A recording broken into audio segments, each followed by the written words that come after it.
longevity has its place. But I'm not concerned about that now. I just want to do God's will. And He's allowed me to go up to the mountain.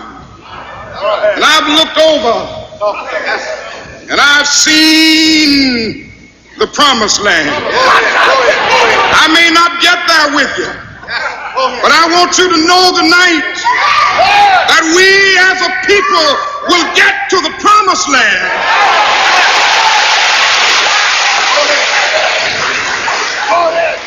So I'm happy tonight. I'm not worried about anything. I'm not fearing any man. Mine eyes have seen the glory of the coming of the Lord.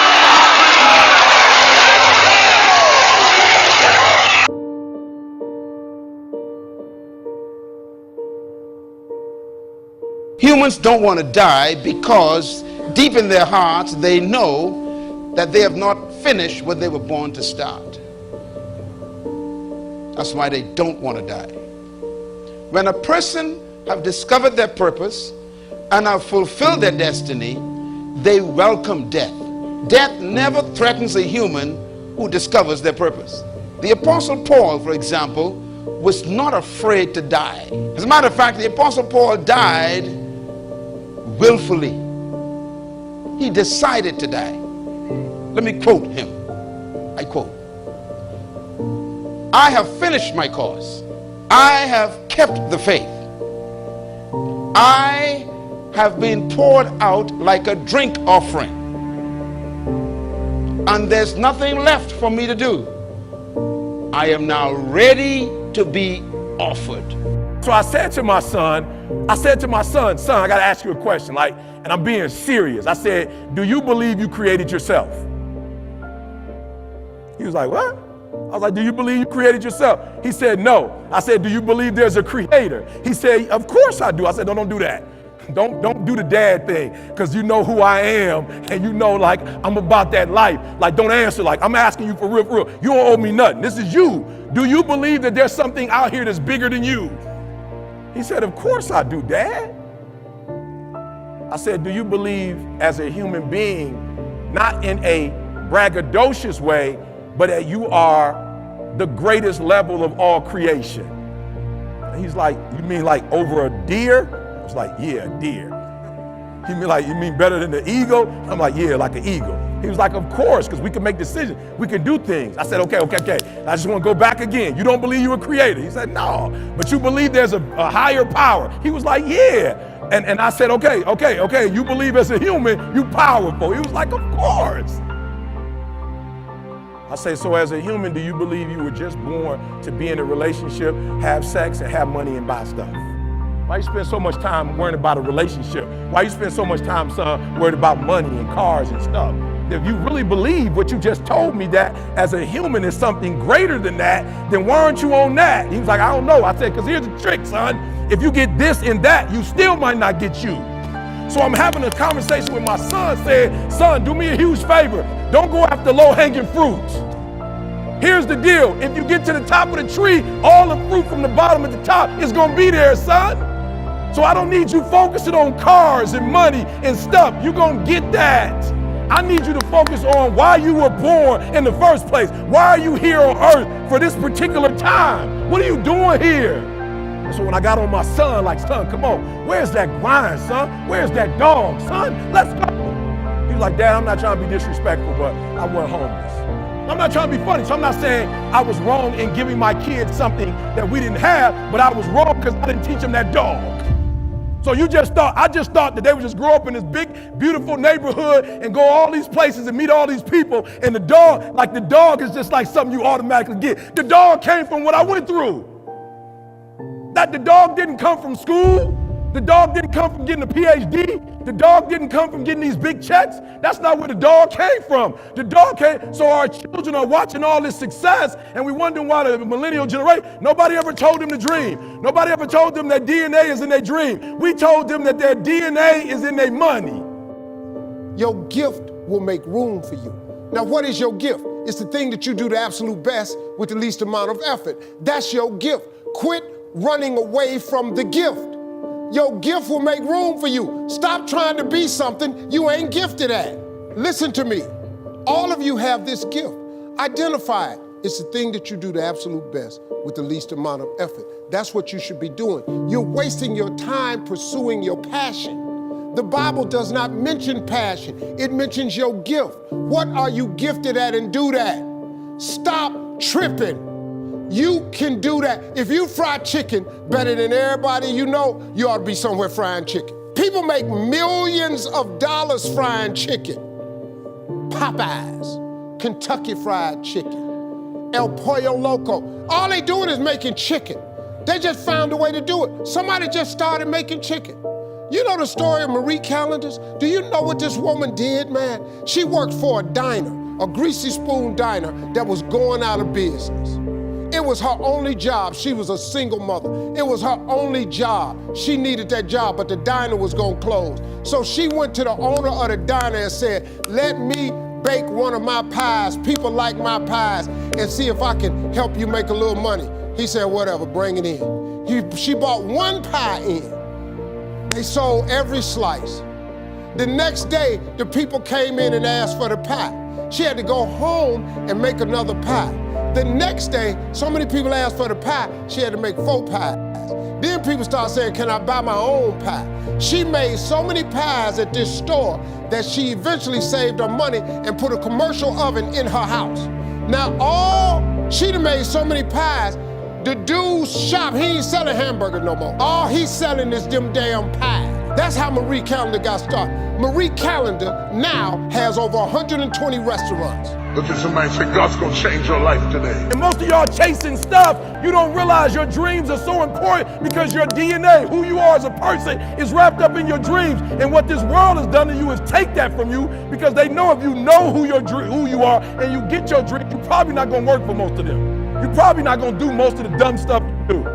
If, like, for real, if you knew your dreams and you followed your dreams, you followed your DNA, most of you probably would have never been on drugs. I've never met a person before who knew who they were and was on drugs.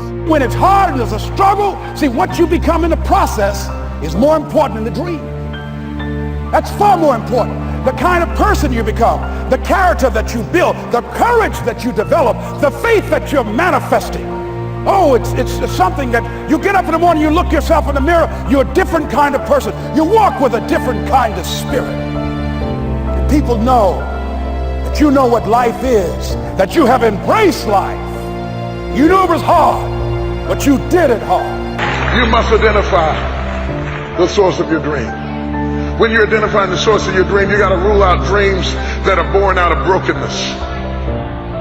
Dreams that are born out of bad beginnings. You're trying to prove something to your first husband. You're trying to show your first boyfriend that you can live without him. You're trying to show your sister that you made it without her support. You're trying to prove something to the neighbors across the street. You've been through abuse and you're trying to get even with life for something that it took you through. All these things are dreams that are not good dreams. They're nightmares. They end in agony and despair because they were not born correctly. These dreams are born out of the flesh.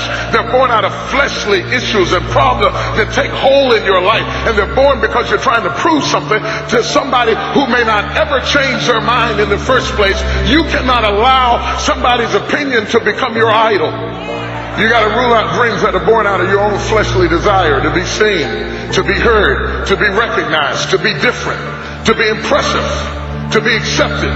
Oh, it's getting tight now. This requires deep honesty. I mean, you might spend a year or two just going through this first point, because it really takes some nerve to look yourself in the face and say, why am I doing this? And I mean, really be honest. Strip off all the little scriptures you wrapped around what you wanted to do and take a good naked look at why are you really doing this. If you don't get the nerve to ask yourself the tough question about where your dream came from, you're going to end up in a nightmare. Like Sarah, who ends up with an Ishmael by a woman that she later has to put out of her house because the whole thing was born out of the flesh. And God told Abraham, he said, I'm going to bless you, but I'm not going to bless you through anything that was born out of your flesh. born out of your pride, born out of your strife, born out of your need to be recognized. And some people need to understand that your life has been put on hold for years. The enemy couldn't stop you from going forward, but he let you have an Ishmael because he comes for three things. He comes to steal, to kill, and destroy. And if he can't destroy you, he'll try to steal your life away from you, getting you to spend your life trying to do something that is not going to be profitable. And when you start seeing years pass by and you don't have anything to profit, you've got to get the nerve to look at your dream and say, why am I doing what I'm doing? And ask yourself the tough questions so that you don't try to get the promise through an Ishmael. When you move into that place that God has for you, there is a feeling that comes into your spirit that says, I was born to do this. You have everything you need for the God-given dream. If you got a dream that cannot be enacted until other people line up with it, that ain't the dream. The dream that God gives you will be self-contained. It will be something that he also equipped you to do. Wherever God guides, he provides. He's been putting resources in you for a long time, getting you ready for where you are right now. Everything you've ever gone through prepares you for a particular moment. And I got to break this because this is a spirit. It's a spirit that has to be broken.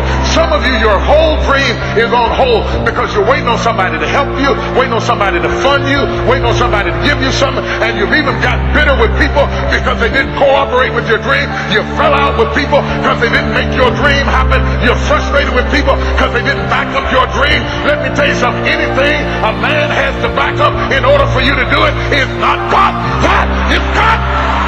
If God does a thing, if God does it, if God does it, if God does it, I said if God does it.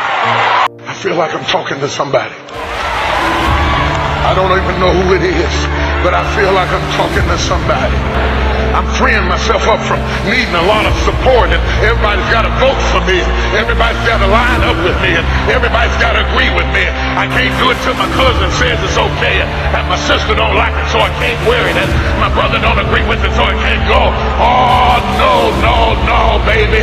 This is a new day. Hallelujah. He whom the Son sets free is free indeed. I'm free in my deeds. I'm free in my thoughts. I'm free in my actions. I'm free in my attitude. This is my life. Let me live it. This is my day. Let me have it. This is my faith. Let me stir it. This is the day that the Lord has. Help me to hook up with you. Purge my mind from dreams that you never gave me, assignments that you never offered to me. Don't let me read somebody else's mail. Don't let me get somebody else's memo. Don't let me start comparing myself with other people. It will drive you crazy because you'll never get high enough. You'll never be great enough because there's always somebody doing something else. And you'd be surprised at the people who wear themselves out trying to figure out what I'm supposed to do. Today they're going over here. Tomorrow they're going over there. Today they're going over here. Every time they meet somebody else, they're going in another direction because they don't know who they are. Stand still and see the salvation of the Lord. The enemy that you see today, you shall see no more. Whether you know it or not, you are spending your life right now. More important than your money, more important than your gas, more important than your clothes or anything else you possess. You are spending your life. Don't spend your life on something God didn't tell you to do.